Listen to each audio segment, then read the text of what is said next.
Yes, I am the first Native American woman Democrat elected into the North Dakota State Legislature. I also de-seated the prime sponsor of the voter ID law. In North Dakota, there's 47 districts, 47 legislative districts, and each legislative district has 2 House seats and 1 Senate.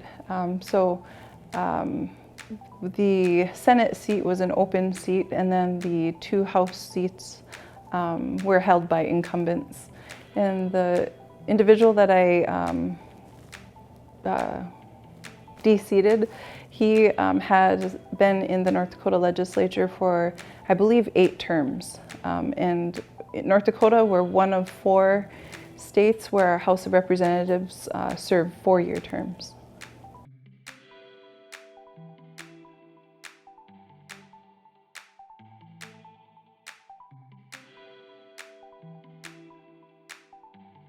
Yes, I definitely believe that the energy from the midterm 2018 election will carry forward generations to come.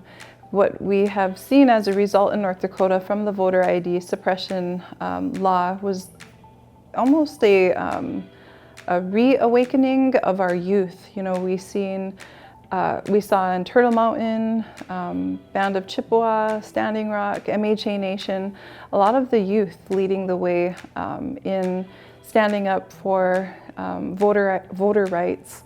And so I'm pretty excited, and I believe this momentum will carry forward, and I'm super excited to see what the youth will do. As a mom, I have a 16-year-old daughter who is very civically engaged.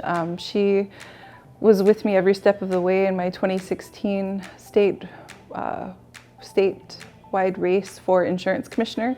And so she really continues to be engaged, but at a different level through her art. She's a young, up-and-coming budding artist. So I think just seeing what my children are doing, it really gives me a good snapshot of what our youth are going to do in moving us forward.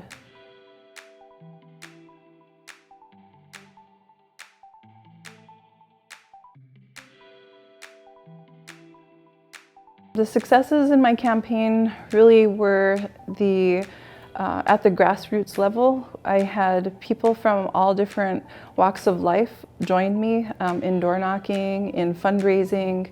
We had different kinds of fundraising. We had like painting rocks at the picnic areas. And that was led by a trans lady in my district. We had parents, young people. Even to this day, I have different people from all different backgrounds who come up to me and whom I might just be meeting for the first time, and they're a constituent, and they say how proud they are of me and that they're thankful to have me representing them. And as an Indigenous woman, it really warms my heart, putting it mildly, because it really stands true to my values, and I believe my values, you know, we talked about it a little bit this morning, that Indigenous values really resonate with rural values.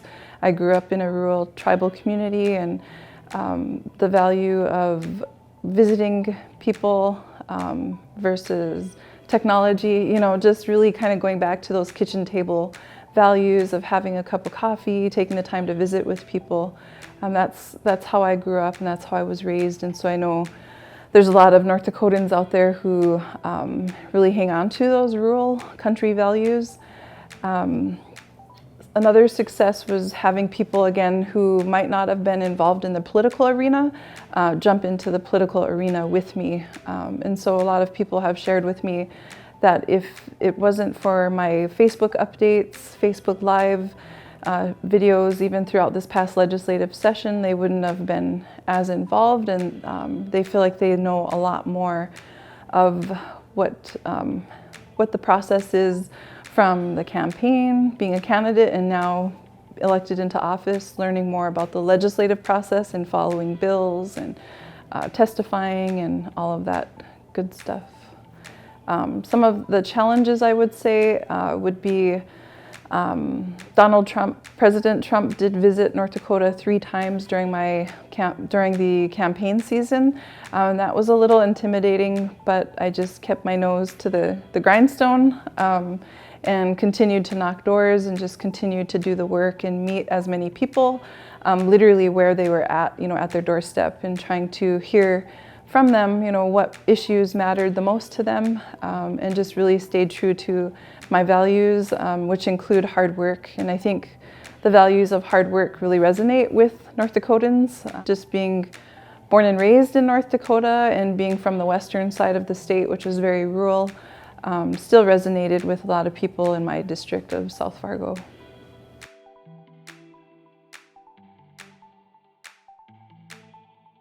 I would say continue to be bold and to not doubt yourself. It's always a good idea, though, to pick up an extra speech class or a debate class, because those things come in handy down the road, and don't let others intimidate you from joining the debate team or the speech team, because you're just as worthy and capable to be in those circles. And I would say just continue to believe in yourself.